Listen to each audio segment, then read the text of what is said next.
Hi everyone, so welcome to Mentometer, and today we will discuss about Maharishi Dayanand Saraswati, and this is on the occasion of his Jayanti, and Information and Broadcasting Minister has given the tribute to him, and today it was in news. So if I'll talk about Swami Dayanand Saraswati, born on 12th of February 1824, and he has taken birth in Morvi, Gujarat, and his original name was Mool Shankar. So, if we will talk about the ideology, he was the first who has given and who has called for Swaraj as India for Indians in 1876, a call later taken by Lokmanya Tilak. सो इनके जो भी preachings थे वो लोकमान्य तिलक ने लिए. उसके अलावा अगर हम बात करते हैं, he denounces the ideology and ritualistic worship. He worked towards receiving Vedic ideology because उन्होंने ही अगर आपने नारा सुना होगा कि वेदों की तरफ लौटो, तो यही थे जिन्होंने वेदों की तरफ लौटने का नारा दिया था. अगर हम बात करते हैं, subsequently the philosopher and president S. Radhakrishnan called him one of the makers of modern India, and he did Sri Aurobindo.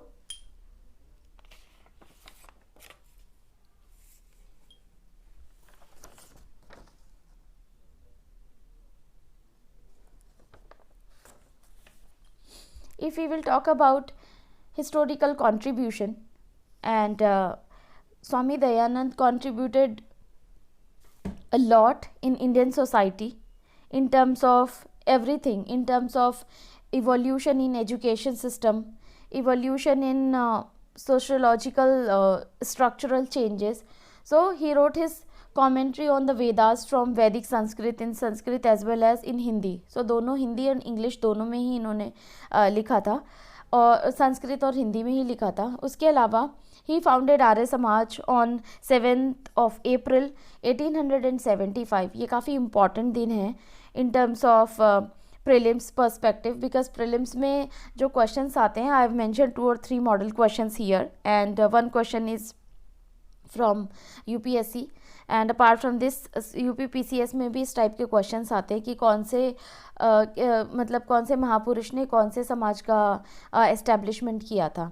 अगर आप बात करते हो, the first Arya Samaj unit was formally setup by him at Bombay in 1875, and later the headquarter established in Lahore. If we will talk about the publishing of Dayanand Saraswati, so Satyarth Prakash is the one, and it is in English we know it by the name of the True Exposition. Apart from this, अगर हम बात करते हैं उनका vision की, he wanted to build a classless society, and he wanted to build a united India, religious, socially and nationally, मतलब एक unity होनी चाहिए. उसके लिए ही इन्होंने he has the vision for free and from foreign rules, and उसी के हिसाब से इन्होंने आर्यन रिलीजन का एस्टेब्लिशमेंट किया था. He has given the slogan also, back to Vedas, and apart from this he inspired from Vedas and considered them to be India's rock of ages, जिसे आप कह सकते हो कि इनफेलेबल है, या आप कह सकते हो कि अचूक अस्त्र है ये. और इसी के बारे में अगर हम और बात करते हैं, जो इनका आइडियोलॉजी थी, इनका मेन आइडियोलॉजी थी back to Vedas, and it became the revival of Vedic learnings. He revived it like anything. बहुत अच्छे से इन्होंने सपोर्ट किया. आप कहते हो कि रिवाइवल या फिर पुनः उत्पत्ति की जाती है इनसे, अगर आप हिंदी में बात करते हो. उसके अलावा वैदिक purity of religion and not a revival of वैदिक टाइम्स. इन्होंने जो भी था कि वेदों में जो चीज़ें अच्छी चीज़ें थी मॉडर्न सोसाइटी में, उनको आप यूज़ करो. ऐसा नहीं है कि आप पूरी प्रॉपर जो सोसाइटी थी उसी के हिसाब से भी आप करंट के सिनेरियो में चलो, बिकॉज वो पॉसिबल नहीं है. If we are in modern India, we have to live like the current scenario, जो भी वर्ल्ड में चल रहा है चीज़ें, चाहे आप इकोनॉमिक, प्रोफेशनल एंड उसके अलावा सोशल चेंजेस हैं सोसाइटी में इवॉल्व हो रहे हैं, उसको लेके चलेंगे। बिकॉज आपको उसी वर्ल्ड में, इसी सोसाइटी में रहना है और चेंजेस इंपॉर्टेंट है। अगर आप चेंजेस रखोगे अपने अंदर तो फिर आप समय के साथ अपने आप को बदलते रहोगे या टाइम के साथ अपने आप को बदलते रहोगे। ही एडवोकेटेड कि आप मतलब वेदों को अच्छे से पढ़ो, जो सैक्रोसेंट चीज़ें हैं, जो प्योरिटी है वेदास की, वो आप मॉडर्न टाइम में लेके आइए। आप ऐसा मत करिए कि आप पीछे की चीज़ों को आप अलग तरीके से कर रहे हो और उसके बाद आप चीज़ें जो है करंट सिनेरियो को छोड़ के और फिर पुराने टाइम में जा रहे हो। So he was not thinking like that. Apart from this, अगर हम बात करते हैं, he accepted modernity and displayed a patriotic attitude and national problem. Apart from this, उसके अलावा उन्होंने बात की है, Dayanand received Vedanta education and he has taken this education from a blind teacher Swami Birjanand, that is in Mathura. Apart from this, he emphasized on Vedic authority. He stressed the significance of individual interpretation of the scriptures. Because हर किसी का perspective अलग होता है। अगर आप बात करते हो कि कोई वेजिटेरियन है, कोई नॉन वेजिटेरियन है, so he was saying that it is individual choice. आप किसी को कंपेल नहीं कर सकते हो किसी भी लाइक एक डाइट प्लान के लिए कि आप हाँ वेजिटेरियन ही रहो या फिर आप नॉन वेजिटेरियन रहो। And that is why he said that it is every person has the right to access the god. So उन्होंने डिस्क्रिमिनेशन के ऊपर भी काफ़ी बात की। And he criticized later Hindu scriptures such as Purans and the ignorant priest for perverting Hinduism. Because उनका कहना था कि जो भी अभी के लिए वैदिक सत्ता पर जोर देने के साथ साथ उन्होंने जोर दिया था कि शास्त्रों की जो इंडिविजुअलिटी है उसको इम्पोर्टेंस दी थी। उसके अलावा every person has the right on God. जो भी अभी के जो सिनेरियोज़ में थे कि जो पुरानाज में या हिंदू रिलीजन में जो पुजारी थे, वो चीज़ों को, जो हिंदुज़म का प्रॉपर मीनिंग है उसको डिस्टॉर्टेड कर रहे हैं।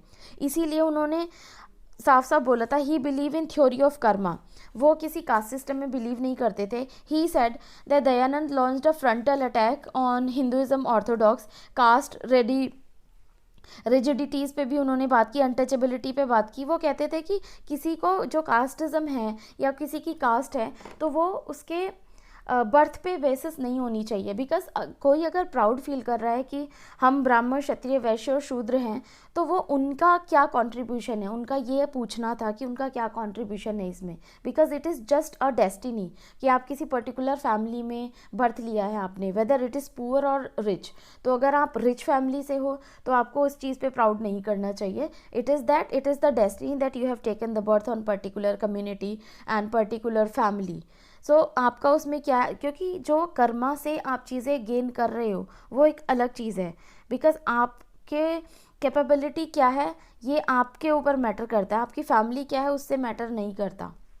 Because he himself was from a Brahmin family, but still he did not criticized anyone, not any kind, he didn't support any bad evil like casteism, like orthodox untouchability, and apart from this he criticized idolatry and polytheism. इसके अलावा he believed in like charms and animal sacrifices के लिए इन्होंने बिल्कुल boycott किया था। And he said if Dayanand Saraswati subscribe the वैदिक nation of चतुर्वर्णा। Because वो इस चीज़ में बात करते थे कि आप चतुर्वर्णा सिस्टम को अगर आप फॉलो कर रहे हो तो ये बर्थ के हिसाब से नहीं होनी चाहिए, कर्मा के हिसाब से होनी चाहिए। अपार्ट फ्रॉम दिस, अगर स्वामी दयानंद की बात करें तो उन्होंने इसीलिए हिंदुज़म पे एक कह सकते हो कि कमेंट भी किया था। And he said that children of children, इसका मतलब है कि बच्चों के बच्चे हैं, मतलब इसमें इतना क्रिटिसिज्म करने की ज़रूरत नहीं है। अगर आप हिंदू हैं तो उसके लिए आपको ह्यूमैनिटी को ज़िंदा रखना पड़ेगा। क्योंकि उनका कहना था कि आप पढ़े लिखे हो तभी अगर आप कास्टिज़म पे बात कर रहे हो, आप अनटचेबिलिटी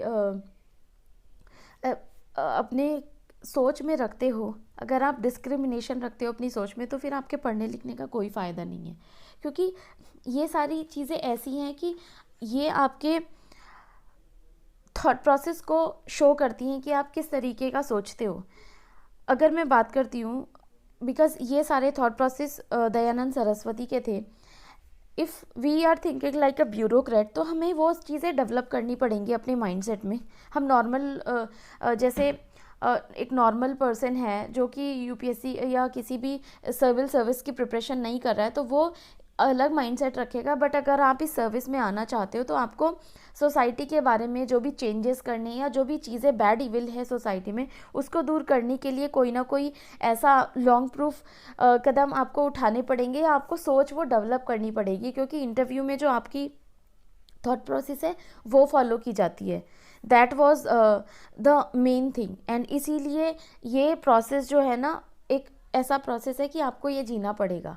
अगर आप 1 साल 2 साल दे रहे हो प्रिपरेशन को, तो आपको वो माइंडसेट डेवलप करना पड़ेगा। एंड एक बार अगर वो माइंडसेट आपका डेवलप हो जाता है, तो ये आपकी लाइफ टाइम आपको ये सपोर्ट करेगा, आपको एक सपोर्ट सिस्टम डेवलप हो जाता है आपके माइंड में। सो come to the point. So 10 guideline principles has given by Arya Samaj. I elaborated it. So quickly एक बार देख लेते हैं कि what he said. If we talk about God is primary source of all three knowledge. Apart from this, God as well as truth, all knowledge, almighty, immortal, creator of universe is alone worth of worship. The Vedas are the book of true knowledge.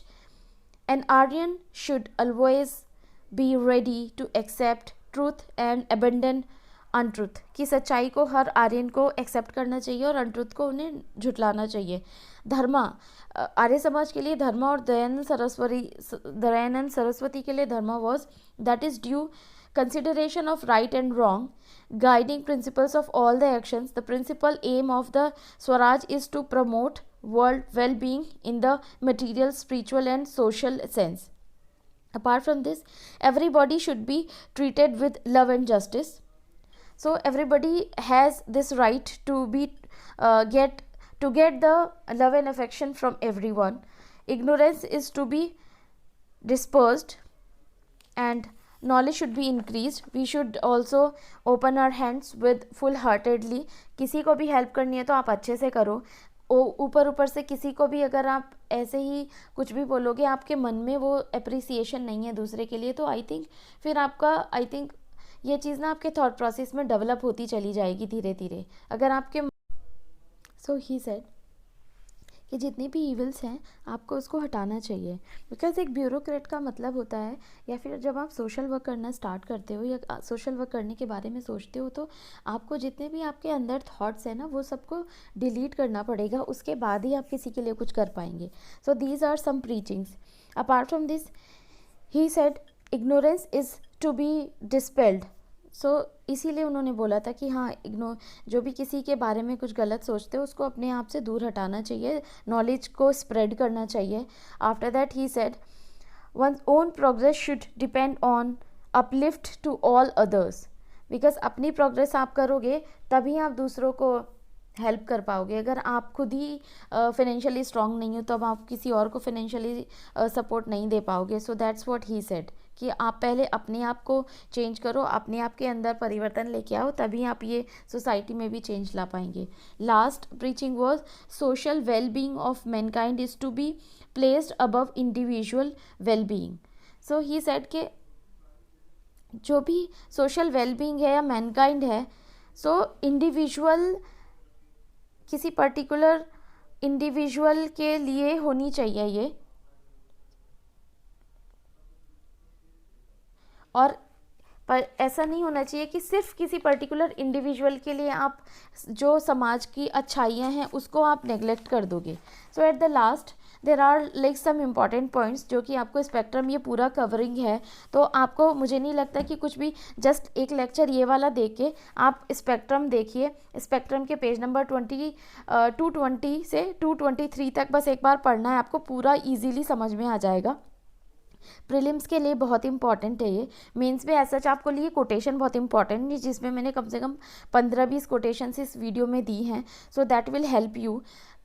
बहुत बहुत easy हो जाएगा कि एक topic easily cover हो गया। उसके बाद साइड बाय साइड, जैसे बिकॉज करंट में जो चीज़ें आती हैं ना, उसको अगर हम अपने स्टैटिक पोर्शन से रिलेट करके पढ़ते हैं तो that is very very easy और बहुत सही हो जाता है ये। So hardly I will take 1 more minute।